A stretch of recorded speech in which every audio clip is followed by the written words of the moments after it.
Sir आपने बताया कि गाड़ी खरीदने के लिए एक पार्किंग का कैसे ज़रूरत होता है, तो अभी मेरा दूसरा उससे रिलेटेड ही सवाल है कि आजकल मुंबई में बहुत ज़्यादा रीडेवलपमेंट हो रहा है और इतनी बड़ी बड़ी इमारतें बन रही है। तो इसमें एक क्रूशियल सवाल ये है कि कितने टाइप्स ऑफ पार्किंग होते हैं और क्या साइजेस रहते हैं, और वो साइजेस सफिशिएंट है मुंबई में लोगों का रिक्वायरमेंट पूरा करने के लिए? इसमें ऐसा है कि अभी now there is lot of FSI बहुत बढ़ते जा रहा है। एमसीजीएम डीसीपीआर में जैसे हमने देखा कि एफएसआई बहुत हो रहा है, तो उसके हिसाब से पार्किंग की रिक्वायरमेंट भी उतनी आएगी। तो पार्किंग की रिक्वायरमेंट हमने जैसे बताया कि साइज ऑफ द फ्लैट के हिसाब से होगा, बट आपकी एक दो टाइप की कार होती है, एक बड़ी गाड़ी, एक छोटी गाड़ी, एसयूवी एंड सेडान। तो उसके हिसाब से जो एज़ पर द जो डेटा है अभी के फ़िलहाल के हिसाब से, तो वो आपको जो प्रोविज़न मिलेगा वो 50-50 मिलेगा। मतलब जो आपका बड़ी गाड़ी है तो उसके लिए 50% of the parking and 50% for the small car park. Sir इससे रिलेटेड ही मेरा दूसरा सवाल है। मेरा है बड़ा कार और मुझे छोटी कार में पार्किंग मिला है, तो इसका सलूशन कैसे निकाले? तो इसमें आपको सोसाइटी में आपके साथ में आपको कोऑर्डिनेशन करना पड़ेगा किसी के साथ में कि किसकी छोटी गाड़ी है, उसको बड़ी पार्किंग मिली है, तो उस हिसाब से आपको एडजस्टमेंट कराना पड़ेगा। But if you are going for redevelopment, आपको जो अगर there are various types of parking, अगर आपका पोडियम पे वगैरह कुछ पार्किंग है आपका, तो आप उसमें एक जो डेवलपर के साथ में अगर आपके फिजिबिलिटी में बैठ रहा है एंड डेवलपर कैन प्रोवाइड, तो क्या होता है कि बेसिकली जो विड्थ दिया गया है वो छोटी गाड़ी में भी बड़ी गाड़ी आ सकती है, बट ओनली प्रॉब्लम इसकी हाइट नहीं आती है।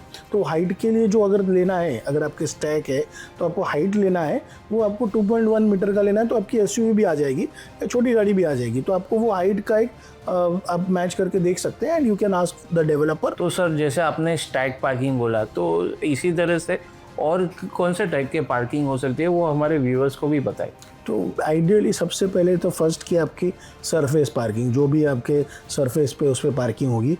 तो पार्किंग के पहले जगह कहाँ पे है, तो एक होता है स्टिल्ट होता है, एक होता है बेसमेंट। स्टिल्ट मतलब आपका जो ग्राउंड फ्लोर पे जो जगह होगी वहाँ पे स्टिल्ट पे होगा, या तो नीचे अंडरग्राउंड आपका बेसमेंट में हो जाएगा, एंड या तो पोडियम में।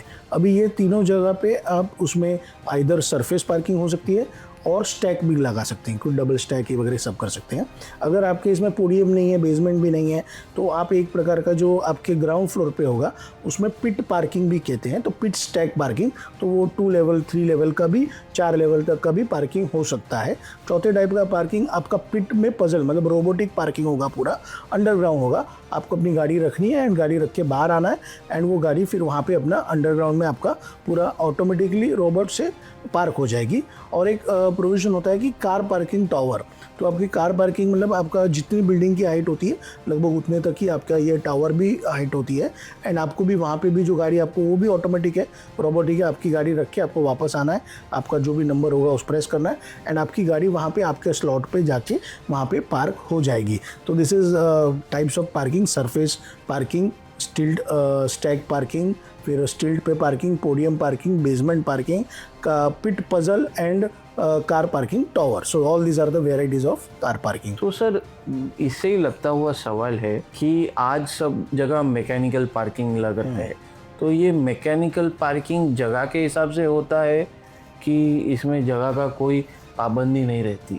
जैसे हमने बताया कि एफएसआई कितना है, तो उधर हाइट रिस्ट्रिक्शन है या नहीं, प्लॉट का साइज़ क्या है, उस हिसाब से प्लानिंग के हिसाब से ये सब चीज़ें उसमें जो डेवलपर होगा या सोसाइटी होगी, तो वो अपने आर्किटेक्ट के थ्रू उनको जो मैक्सिमाइज उसका आउटपुट कर सकते हैं, उसको उस हिसाब से उनको प्लानिंग करके करना चाहिए। तो डिफरेंट टाइप्स ऑफ पार्किंग की in different type of projects, even the cost also, कि फिजिबिलिटी में वो बैठ रहा है कि नहीं, प्रोजेक्ट के वाइबिलिटी हो रही है कि नहीं, तो वो देख के सब पूरा रख के पूरा, then you have to finalize which parking is suitable for your project. तो इससे ही लगता है एक सवाल है, ईवी चार्जिंग भी बहुत ज़्यादा बढ़ रहा है, हर रोज़ नई नई ईवी कार्स आ रही है, तो हर एक पार्किंग को ईवी स्लॉट प्रोवाइड करना चाहिए या एक ईवी चार्जिंग पॉइंट होना चाहिए, क्या है इसके ऊपर आपका व्यूज? इसमें MCGM is also coming with knew all suggestion, क्योंकि EV गाड़ी अभी जितनी है उससे और ज़्यादा बढ़ने वाली है इन डाउन द लाइन। तो उसके हिसाब से जो नंबर ऑफ़, अभी तो उन्होंने फ़िलहाल जो ऐसा है कि आप एक पे नहीं, जो कंपनी देती है प्रोवाइड करती है वो अलग है, बट अगर आपको फास्टर चार्जिंग स्टेशन चाहिए तो दे विल प्रोवाइड स्टेशन, एक पूरा जगह होगा depending on the number of cars and everything. अभी बहुत सारे बाइक्स है, जैसे मेरे सोसाइटी में भी बहुत सारे बाइक्स है, तो बाइक के लिए कोई ऐसा स्पेसिफिक जोन प्रोवाइड करना चाहिए या बाइक के लिए भी एक पोडियम रखना चाहिए, तो कैसा होता है? और विजिटर्स पार्किंग भी देना चाहिए? एज पर रेगुलेशन में कि एक तो विजिटर कार पार्किंग के ऊपर बात करेंगे तो यू हैव द जितने नंबर ऑफ पार्किंग आपकी जो रिक्वायरमेंट हो गई as per the flat sizes जो आपने प्रोवाइड कर दिया, तो उसके हिसाब से आपको 10% of the total car park में आपको एडिशनल विजिटर कार पार्किंग मिलती है। It is provision for the project. This is one type. Second is कि अगर आपका जो 2 व्हीलर है तो एज पर द प्रोविजन ऐसा है कि अगर एक गाड़ी की जगह पे 2 2 व्हीलर अगर आपको प्रोविजन में प्लान में लेना है तो आप प्लान में ही रह सकते हैं। But while doing the planning आपके पास बहुत सारे ऐसे एरियाज़ निकल सकते हैं जहाँ पे एक कॉर्नर में होगा जहाँ पे व्हीकल मूवमेंट के लिए भी कोई जगह नहीं, कोई ऑब्स्टेकल नहीं आएगा। उस हिसाब से वहाँ पे आप अपने आर्किटेक्ट से बेटर प्लानिंग करा के एक स्पेसिफिक जोन्स, अलग अलग जोन्स जहाँ पे आप 2 व्हीलर भी कार पार्क कर सकते हो अपने कार के अलावा, तो आपको ये ओवर एंड अबव आपके जो एरियाज़ में मिल सकता है। इससे लगता है एक सवाल है, जैसे BMC को भी कुछ पार्किंग देना पड़ता है, तो ये सही है? नहीं, BMC को वैसा कोई भी आपकी सोसाइटी में कोई भी आपका अगर रीडेवलपमेंट कर रहे हो तो आपका कोई BMC को ऐसा कोई प्रोविज़न नहीं कि आपको उसको कार पार्किंग देनी है या कोई पार्किंग फैसिलिटी देनी है।